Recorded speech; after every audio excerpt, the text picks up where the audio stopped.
So, oh my God. So this is kind of one problem that I have, right? This is something that, oh God, please don't say this. Please, I don't, why? Why? I don't know.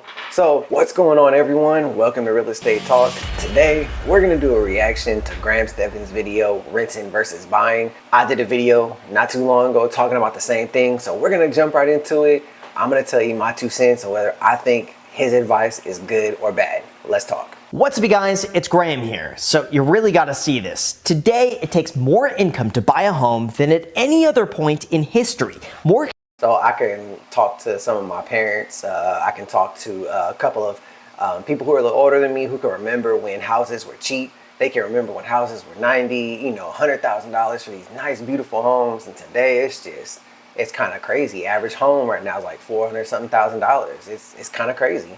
Mortgage demand has also fallen to a 27-year low, and the housing shortage is continually getting worse. So that begs the question, with today's prices, is it cheaper to buy or rent? And which option is going to save you the most amount of money? Let's start with owning a home. I think most people on the surface just compare the basic cost of a mortgage, compare it with that of renting, and immediately think, that's it, owning a home is just a little bit more expensive. And it's funny because I talk to a lot of people who kind of think that way. I talk to some people who they just assume that if rent and mortgages are the exact same, if they both cost $2,000 a month, well, what's the purpose of me going to buy? Like, or even if the renting situation is like a couple of $100s cheaper, why would I go and buy? I could save like a couple $100. I don't have to worry about maintenance. I don't have to worry about none of this stuff. Like, what's the point? So I think that's a very valid point. I think that's pretty good, actually. You know, that's something that a lot of people are going to say, especially those who aren't educated about real estate. Therefore, renting is bad. But as you're about to see, that's not entirely accurate. See, when you buy a home, you're first going to have to consider your down payment. Now, even though some companies like Rocket Mortgage or Zillow offer options with payments as low as 1% down, in most situations, like, I don't have nothing against Zillow, but sometimes the Zillow's estimates are hilarious. Sometimes they'll be like $50,000, $60,000 off of what an actual appraiser is going to say. It's pretty funny. Lenders require a deposit anywhere between 10 to 20% of the purchase price to get the loan, which usually amounts to tens of thousands of dollars. Second, you also have to consider your mortgage interest rate. This is going to be your cost of borrowing money, and today that Look, I remember a time not too long ago when interest rates were at 2 and 3%. I actually have a client that I'm working with, and they telling me their interest rate of what it is, and they kind of refinanced not too long ago. And it almost breaks my heart because I remember those days. It was so easy to get into a $300,000 and $400,000 house for nothing. I mean, 2.5%, 3% was nothing compared to where we're at now. So I do miss those days. Cost is going to be the highest it's been in more than 20 years at just over 7%. This means every year, 7% of your mortgage balance is being eaten away into the abyss of monetary policy. And it adds up, as you're about to see. That's because into the abyss, huh? Third, if you put less than 20% down on a property, in a lot of cases, you're also going to be responsible for PMI. This stands for private mortgage insurance, and it's an extra cost that you pay on top. That's just a fancy way of saying the bank wants more money from you because they don't trust you. That's all PMI is. They just don't trust you. They don't trust anyone. Even if you put 20% down, sometimes they still don't trust you. You won't get hit with PMI, but they still don't trust you. That's why they run credit checks. That's why they run your income. They check everything. They don't trust you. Why should they? Top of your mortgage to protect the lender in the event you stop making your payments. The cost of this varies depending on your lender, but it usually ranges anywhere between 0.5% to 2% of your mortgage balance every single year. From there though, fourth, we also have property taxes. In terms of how much this adds up to, it could be as low as 0.3% of the home's value if you're in Hawaii. I don't know if y'all can see it. Louisiana is right there at fourth.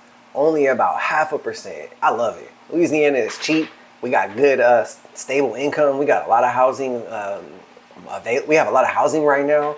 It's kind of crazy, but we have a lot of new homes that are being built, and people are buying them out here. It's interesting because our market is kind of going to go against exactly what he's saying right now in this video. It's going to be very interesting to see kind of where he goes with like the average, typical American home.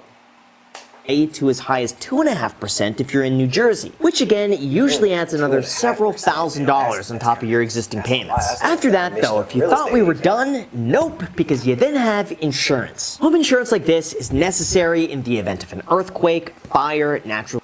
Insurance is, in my opinion, so needful, but at the same time, probably one of the biggest scams in the world.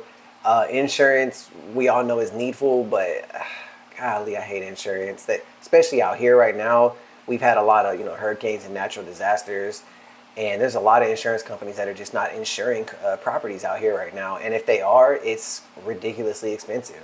Disaster or flood. According to bank rates, the average homeowner pays about $1,428 a year on a $250,000 home. But when it's found that 66% of homes are said to be underinsured, expect that you'll pay more like $2,200 a year for the proper coverage. On top of that, you also have to consider repairs and maintenance. That's because almost everything in your home has a lifespan. So when it comes to maintenance, I know he's got an average, but maintenance, honestly, maintenance can vary so much. I know he's going to say an average, which I get, but at the same time, just because you have a $200,000 house doesn't mean your maintenance costs are going to be the same as a $800,000 house. So that's something that I kind of wish he would have said a little bit more detail about, just because same thing with insurance, same thing with property tax. I know he's going for an average, but it would be nice to see just a range of homes, because here in Louisiana, average home price is like $260,000, whereas in some parts of the country, average home price is like $700,000, $800,000 or something ridiculous. So I kind of wish he would have broken it down to more specific areas, maybe like the east, the north, the south, and the west, or something like that. For example, your roof will need to be replaced every 20 years to the cost of about $12,000. So he says 20 years, but there are tons of architectural shingles out there that have 25 to 30-year warranties. So realistically, you could say, I'm going to get 25 to 30 years. But here in the South, we have tons of rainstorms, tons of hurricanes, tons of tornadoes. Sometimes that roof might only last 15 years. Sometimes that roof might get blown off the very next year. So I get the 20 years, but in some parts of the country, that is not going to be the case. It's going to be a lot more because you don't have extreme weather. But in some cases, like here, it's actually going to be less. Water heaters need to be... Hold on, wait a minute. What did he just say? I know he didn't just say a roof was $12,000. You have to consider repairs and maintenance. That's because almost everything in your home has a lifespan. For example, your roof will need to be replaced every 20 years to the cost of about $12,000. I would like to know, can y'all tell me a roofer that'll completely redo a roof for $12,000? I've done a lot of roofs. I've had a lot of roofs repaired and fully replaced in real estate, doing the business that we doing. I've never seen someone say $12,000. Maybe for a very tiny house, but if we're talking an average home in America, a 3-bedroom, 2-bath, $12,000 that might in today's market cover some material and a little bit of labor. There's no way. I just did a roof, and we have pretty good material costs out here right now, really good labor costs, and it cost almost $20,000. And this was just simple 3-bedroom, 2-bath, 1,600 square foot home. So maybe that price will work on a tiny home, but not an average home. There's no way. $1,000. Water heaters need to be replaced every 10 years at $2,200. Tiles will break. Garbage disposals will have to be replaced every month. That was a joke, but over the long term, it's recommended if your garbage disposal is breaking every month, something's wrong with you and not the garbage disposal. That you budget anywhere between 1 to 2% of your property's value each and every year for repairs that will eventually come up. So with all of that information, 1 to 2%, that's a good roundabout number depending on the price of your home. So that's good. At least he kind of said that, even though I wish he would have given an average per kind of like area. That's not bad. Here's how much it'll actually cost you to own the average home here in the United States. Let's just take the example of buying a $400,000 home. That's ridiculous that the average home price is $400,000 right now. Like I said, here in Louisiana, we're at like $260,000, $270,000. That's crazy. 10% down, that means you'd be coming out of pocket $40,000. You'd then be... So 10% down, that's interesting. Because there's a lot of loan programs out there that don't require 10% down. There's a lot of rural development loans, which are zero. There's a lot of first-time home buyer programs, which are 1 and 2, 1%, maybe 2%. There's your normal FHA loan, which is 3.5, 5.5%. So I wonder why he went with 10% down, because I would have never said that that's an average of what an American is going to have to put down. And it's actually kind of interesting because if I'm not mistaken, but right now the average first-time home buyer is putting down somewhere around like 5 or 5.5%, maybe like 6% or something like that, but not 10%. So I would be very curious to see why he put 10%. Be receiving a loan for $360,000, which at a 7% interest rate brings your monthly payment to roughly $2,400 a month. 7%. Whoever has a lower than a 7% interest rate, why don't y'all put that in the comments down below, because that's kind of crazy to have 7% right now when we're so used to 3%. Even though I know average right now for all time is like 8%, so we're still below it. It's just you kind of got comfortable with that 3%. PMI on that, you're then responsible for another $150 a month on top of that, on the low end. From there, you're also going to have property taxes, which at an average of 1.15% comes to an additional $383 a month. This brings your total out-of-pocket cost for the average $400,000 home in the United States to $3,463 a month, with $40,000 down. However, that's a wild payment. If you think about it too, if you're putting less money down, that cost actually goes up.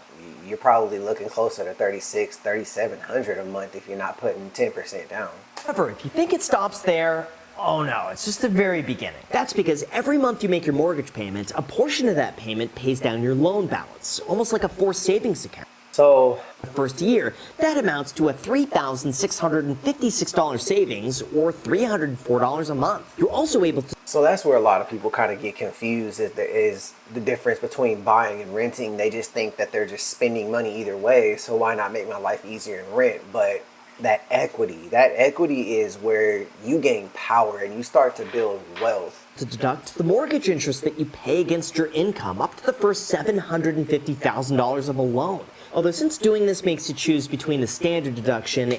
So, oh my God. So this is kind of one problem that I have, right? He's doing an average based on America, right? But unfortunately, for those who live in places like California, the median home price right now is like $800 and something thousand. So as you just saw, it goes up to $750, but you're at 800 and something. So what do you do from there? That's kind of why I wish he would have did like an average per area, or maybe talked about some specific cases that were different, because not everyone doesn't live in an area where it's cheaper or it's easier to afford a house. So that it can be kind of misleading. Still great information, just can be kind of misleading if you live in areas that are more expensive. And the itemized deduction, the true net cost of savings is more like $2,500 a year, or more like $204 a month. And finally, there's also the state and local tax deduction of $10,000, but since this also applies to income and only 30% of Americans even use it, we're just going to be excluding this from the numbers. I don't know why more people don't use it. It's money that you could be saving. It's money you could get back. So please look into that, because that could save you money. Who doesn't want to save money? So that could make owning a home even better for those who are kind of on the fence, since it's not going to make a substantial difference. Anyway, that means at $3,463 a month, once you account for net tax savings and mortgage equity, you're left with a payment that's more like $2,955 a month, which seems a lot more reasonable, except we're still not done yet. Since you put $40,000 down, you also have to account for the opportunity cost of that I like month. how he's going through the math, though. How he's going through the math is really nice. He's really breaking it down. I can appreciate that. That's beautiful that he's doing that. I love it. $1,000 in a property that otherwise could have been invested elsewhere. At an average of a 6% opportunity cost, that's $200 a month in investment income that you're foregoing for the sake of buying a property. That means when all is said and done, the true cost of owning this home Okay. He said the 6% opportunity cost. This is something that, oh God, please don't say this. Please, why? I don't know. So basically that 6% opportunity cost is you could be investing that, maybe in some other real estate that could be cash flowing, or that could be, in the stock market or whatever, getting you, that extra income. But do you know how hard it is to make that 6%? It's not a walk in the park. Whereas buying a house is a lot more simple than trying to find a property to cash flow or investing in the market. Because if you invest in the market and you don't really know what you're doing, you got to get a broker. They got to get paid. So I think that 6% opportunity, that might be pushing it a little bit. It's probably closer to like 2 or 3%, honestly, for the average person. Of course, you also have the more nuanced factors to consider, like long-term home appreciation, which tends to keep pace with inflation. But since everything else, like property taxes, insurance, labor, So it tends to keep up with inflation, but it kind of recently hasn't. Inflation has kind of gotten crazy right now. Thankfully, we're not like some countries like Venezuela or something like that that just has crazy inflation with their dollar or something. But typically, that is correct. repairs and maintenance also tends to go up in price alongside with it. Let's just assume a more reasonable number is that your home will go up in value on average, net in your pocket by 1% each and every year, or for No. That average, since he's talking averages, is 3%, not 1%. That average appreciation in America is 3%. Don't know why he's saying 1% when he's going with average. It's 3%. It's not 1. The stats are out there. It's factual information. It's 3%, not 1. purposes of this calculation, $330 a month. This means the real cost of owning a $400,000 home, net out of pocket after expenses, after deductions, and after long-term not gonna be the right appreciation number. is likely going to be about $2,825 not the right number a because month. you didn't However, do the this is equity where things or get the interesting. appreciation But before right. we go into which option is actually cheaper, let's talk about rent. Fortunately, this one is fairly easy. The price you pay is the price you pay. Renting is actually pretty simple. This should not be a super long segment. It's pretty simple. The landlord says rent is $2,000. It's $2,000, right? Minus maybe if you have some renter's insurance, which is pretty cheap. That's pretty much it. There's really nothing fancy about it. So that then begs the question, can you rent a $400,000 home for less than $2,825 a month? Well, according to this chart here, the answer is yes. In fact, in all but 4 major US cities, renting is the cheaper cost than buying. So when he's talking major markets. Now, major markets, I get it's where a lot of people live, but that's not the entire part of the country. There's a ton of areas that aren't Vegas, that aren't Phoenix, that aren't San Francisco, that have pretty good home prices that are actually better than renting. But I do see what he's saying, because I wouldn't want to buy something. I would feel pressured to rent because I look down the street and I'm like, man, I can get a way bigger house. I can get more for the same price as buying. So I would be confused too. $2,600 a month. Or how about in California? Here in Bakersfield, we have a 2,000 square foot home asking $415,000. Go ahead and take a look at $400,000 homes across the country, and then look at comparable homes for rent less than $2,900 a month, and you'll be surprised. In almost every city, the cost of renting is going to be substantially less than the cost of buying. So it's interesting. So in America right now, the average rent for a single family home is right around $2,200. And if you look at the average mortgage payment right now, the average mortgage payment is $2,300. Now that mortgage payment does not include utilities and other expenses like that. So it's very interesting to see how renting is typically more expensive than buying in most parts of the country. I know there's a lot of smaller areas like out here where it may not always be the case, but typically that's pretty much how it is, which is very interesting. And I'm wondering, what are your thoughts on that? Why do you think that's the case? And that leads me to wonder, in what scenario does buying a home even make financial sense right now? Although before we go into that, I think it's really important to mention that regardless of whether you decide to buy or Don't leave me on the hook like that, telling me you're going to tell me something and don't do it. It makes me want to watch the video more. But I guess that's the whole point of YouTube, right? rent, it is essential to build a good credit score. Credit is huge. There's a saying that I have for any chess player out there, you'll understand this. Cash is king. Don't get me wrong. Cash is ultimately the king, but credit is queen. If you know anything about chess, that queen can do anything it wants on the board. It can move in any direction, as many spaces as it wants. It can do anything. It's the most versatile thing that you can have. Whereas the king, it can only move one space. Can't really do a lot, right? Cash is like, but if you lose your cash, it's game over. Same thing with this. If you lose your cash, it's pretty much game over, because if you don't have any cash flow, if you don't have cash reserves, it's over. You have nothing, because banks won't lend to you. So in terms of which option is actually cheaper, whether that be buying or renting, here's the kicker. The average American only stays in their home for 13 years before moving. And that means we need to compare that timeline with the cost of renting to see which really comes out ahead. So I think this is kind of one of the biggest problems in America is there's a lot of people just moving around.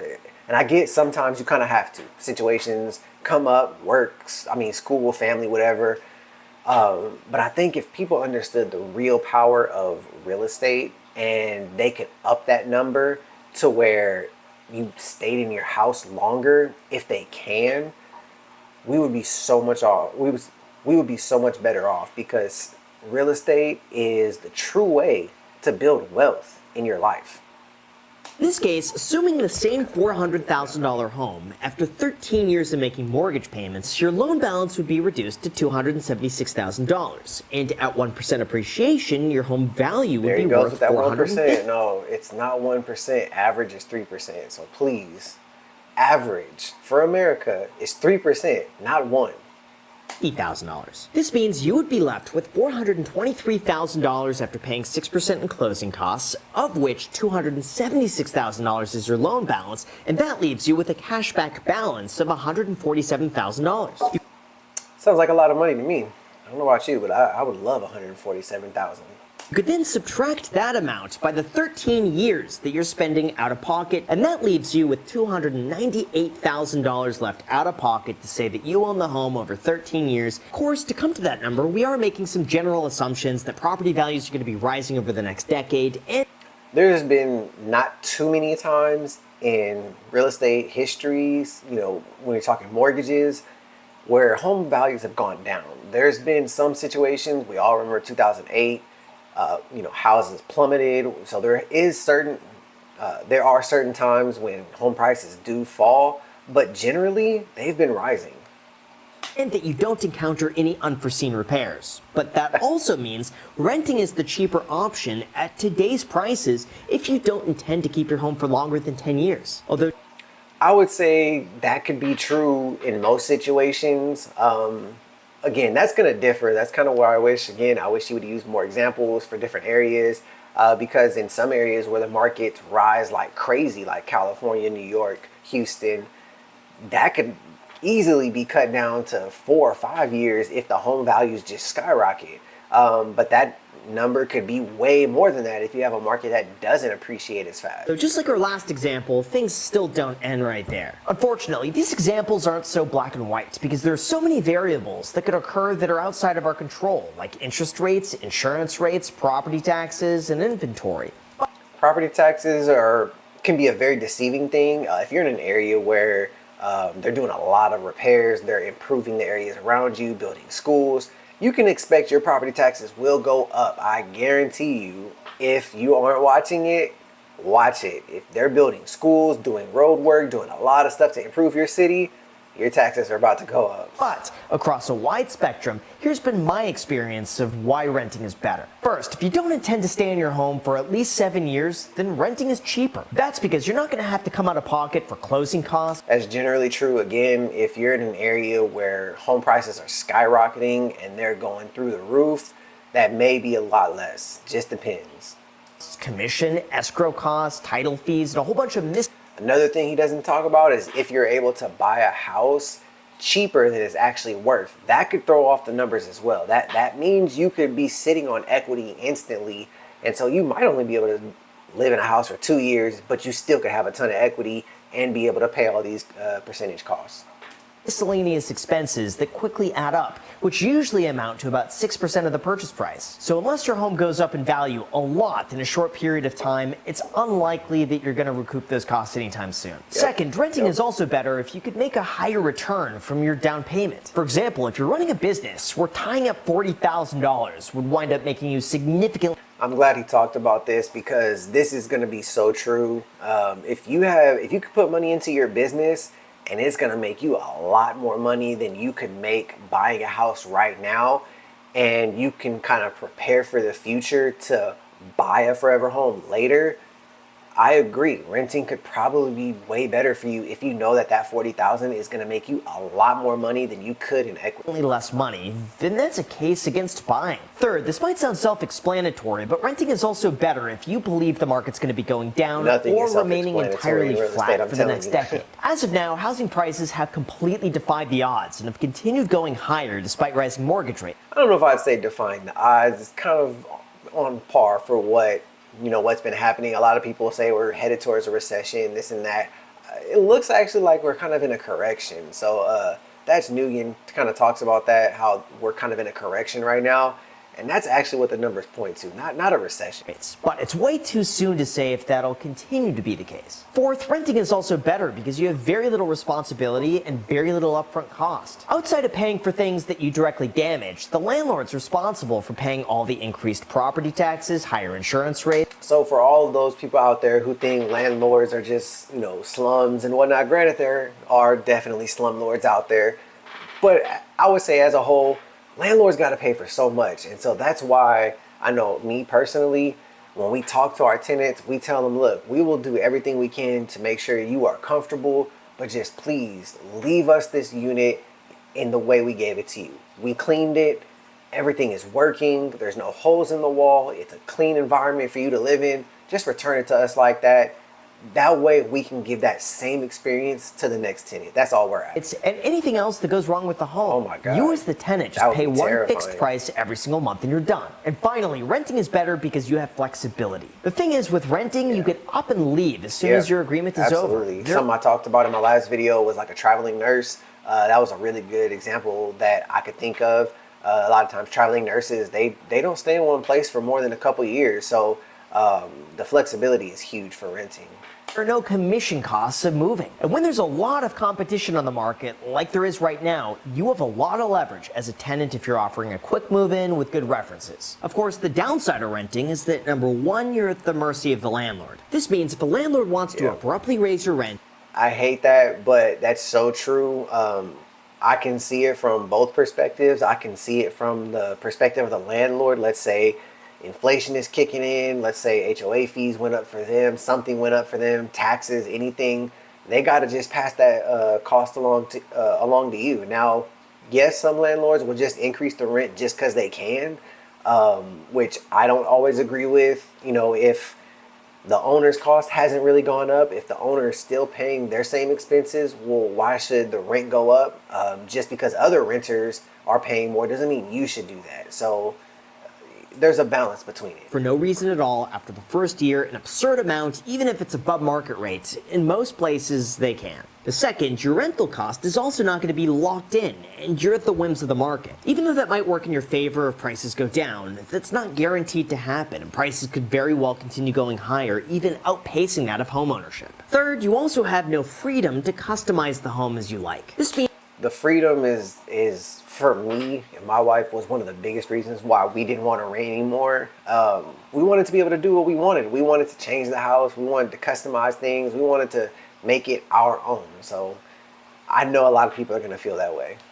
Means no painting walls crazy colors, no building your own patio deck, no redoing all the landscaping and adding sculptures to fit the aesthetic. Although just like there are some negatives, the resale on that would be terrible. We also have to talk about some of the positives when it comes to owning. First, long-term, owning still tends to be the better choice. Even though the market could certainly go down in the short term, long-term housing prices have proven to be fairly resilient. And because of that, the longer you wait. Yeah, home prices honestly don't sway. I mean, in some big markets, you're going to have these big crazy swings, but overall, on average, they don't. The more likely it is that you're going to come out ahead. Second, by owning a home, you're going to be locking in your monthly cost until the home is eventually paid off. Now, even though things like property taxes, insurance, and ongoing... Unless, this is something he should have said, unless you do a refinance. If you do a refinance, your mortgage will change. Most people think I'm getting a lower payment, so it's better, but no. A lot of times, if you're refinancing your house, you're actually spending more money over the long term than you are if you would have just not refi. Maintenance is going to get more expensive as time goes on. Your fixed monthly costs are going to be the exact same. And third, when you buy a home, there's just this psychological element of the home being yours. This one is kind of hard to... A lot of things in life are just psychological, and this is no different. To explain, but there's a sense of freedom that comes along with owning your own home, being able to do whatever you want, and not being at the beck and call of a landlord. If you want and value stability, owning a home is priceless. But even though it's priceless, there is a bit of a cost. Like, It's funny. It's not. It's funny. It's priceless, but it's not. I like it. one, you'll be tying up a lot of money. By making a down payment, what you're really doing is locking away money in a property that's completely illiquid with no way to get it back without actually selling the property or doing a cash out refinance. Yeah, that is the big deal. You got to understand that this is a long-term investment. This is not, a quick stock market thing where you can sell it and you can get that cash back in a few days, or it's not a savings account where you can immediately get that money. Buying a house is a commitment. It's a long-term commitment. That's why you have to plan for it. Number two, your area is also not guaranteed to go up in value. Just look at some of the worst housing markets in the United States. In these 20 cities, home prices have underperformed the overall market by a lot, and there's a strong likelihood that your area may not see any appreciation. It's crazy. I'm not familiar with some of those cities. If you all live in some of those cities, let me know kind of what your market is like. But it's interesting how certain parts of the country do well and some parts don't. And I think that's probably a lot of politics involved in that, which we ain't gonna talk about. But it's interesting. It's very interesting. At all over the next decade. And three, you're going to be locked into your home for better or worse. Like, just consider that a 5% Almost sounds like a marriage when he talks about it like decline in that. property values would leave more than 200,000 households underwater on their mortgage. And if that's the case, you would have to come out of pocket to bridge that difference between what you owe on the home and what you could actually get for it in the event that you want to sell. That's why I preach to all my clients, we are never going to buy a house. Please never buy a house in which you're going to overpay. If someone is willing to pay $10,000, $15,000 over the market value to just buy a house, then go ahead, let them do that. Don't you make that mistake. This means if you want the too long didn't pay attention summary, this is all you need to know. If you intend on living in your home for less than 10 years, then renting is usually the cheaper option. If you want to manage your cash flow without coming out of pocket a significant amount of money, then renting is also... Yeah, I can agree with that. That's true. If you're not willing to stay put almost, or if you're not willing to kind of not want to move, if you're not willing to tie up that cash, then yeah, I would say rent. That'd be better for you, even though there's, so many arguments to be made for buying a home, why it's better. If you're not willing to kind of sacrifice and just sit and stay put, don't buy. You're gonna hurt yourself.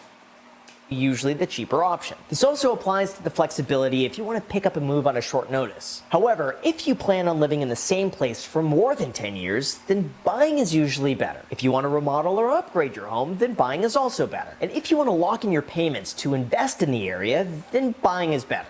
Yeah, I prefer buying. All his points here are super valid, extremely good. He's right. He's hitting it right on the money. My personal preference with this is that if you're going to buy something, at least buy something that needs a little bit of work, fix it up, and use that equity as a bit of a buffer in the event you need to sell and you don't want to come out of pocket. Yes. I love this plan. I love this idea. I actually have a friend of mine who recently did this. He's pretty young. He bought a house that he knew he had to put work into, but he got it at a great deal. I'm pretty sure he's almost done working on it, and now he's going to have a lot of equity. In a couple years, his equity might be kind of ridiculous. He might be able to do a cash out refi and go get investment property with that. So this strategy is genius, whether you're trying to do it for your personal home or a rental property. It's kind of the same method, which is the burn method. Event property values didn't go up as much as you expected. Obviously, every situation is different and every area is going to have different numbers, but overall, this rule of thumb should hold true. And if you want more information on this than I'm able to include in a YouTube video, feel free to check out my newsletter down below in the description, and that'll include the New York Times rent versus buy calculator, so that way you could plug in your own unique options and see which one is really better, renting or buying. So with that said, you guys, thank you so much for watching. As always, I like this video. He's got a lot of good points in it. He made some really good arguments for both buying and renting, which kind of direction you should go in. There's some things I definitely don't agree with. That 1% rule, no, it's not. It's 3%, so you could be cheating yourself out some money there. His videos are really good. I've watched his videos. He knows a lot about real estate, so he's really good. But hopefully you all enjoyed this reaction video. I plan on doing more of these in the future, so please hit that like button down below. Don't forget to subscribe, and I'll see y'all in the next video.